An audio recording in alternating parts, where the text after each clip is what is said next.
truth is that I don't really get much solace in this. And it's that weird environment where on one hand a reporter is saying, we got to get the family's take on something, but then on the other hand asking for their take on something that is so harmful and hurtful and existentially rips your heart out, that made it really difficult for a while just to get out of bed in the morning. We haven't been able to find a murderer, and in fact, I would suspect that a lot of the fake news that has surrounded Seth Rich's murder have actually contributed to this having gone on for so long and not being able to find the murderer.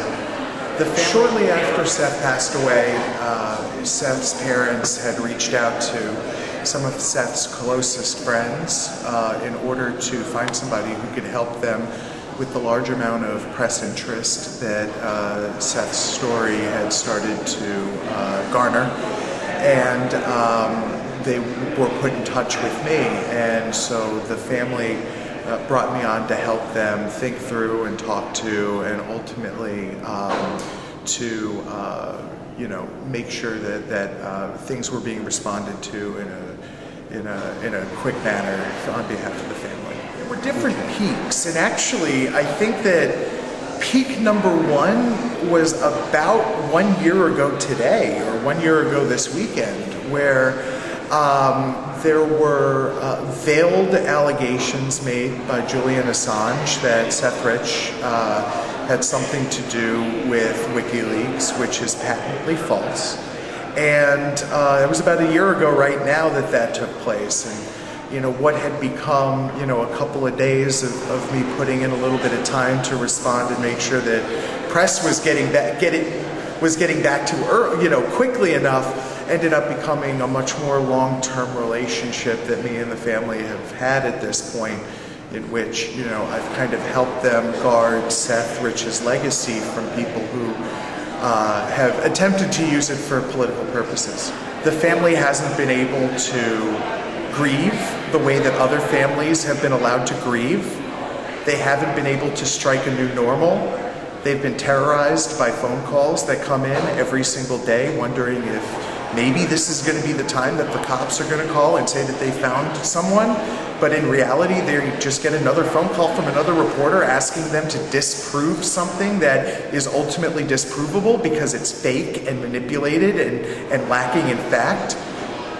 These are real-world implications and things that we haven't solved. These are things that are actually failures because people are still suffering because of this in a real way. I don't even think that there's one in particular fact I can point to that, or storyline that I can point to.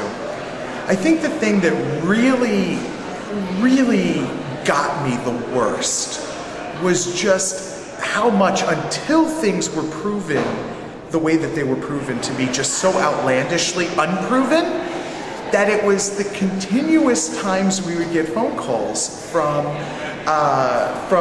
mainstream media outlets saying, hey, people are saying X. Do you have a statement? Why would we have a statement? Why would we have something to say? Why are we being put in the position? Why are you asking whether the parents of a murder victim have a defense for something that's indefensible? Well, I think that what we were able to do was we were able to get people with a conscience to understand that they shouldn't be talking about the murder of a young man who had moved to Washington, D.C. to make a difference in our society for political manipulation purposes. And that's really the one thing that we were able to accomplish. There are a litany of things that we haven't been able to accomplish because of fake news. I think the family has unfortunately changed their understanding of what new normal means.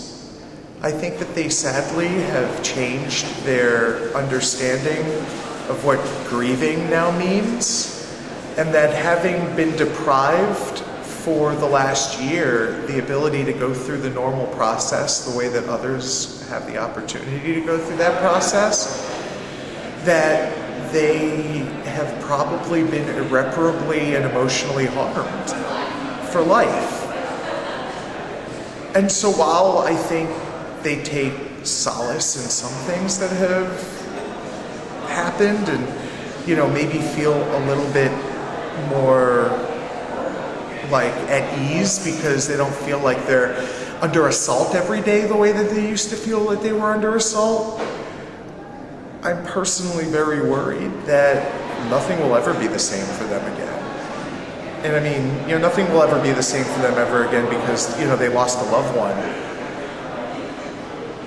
But they lost a lot more than just a loved one at this point.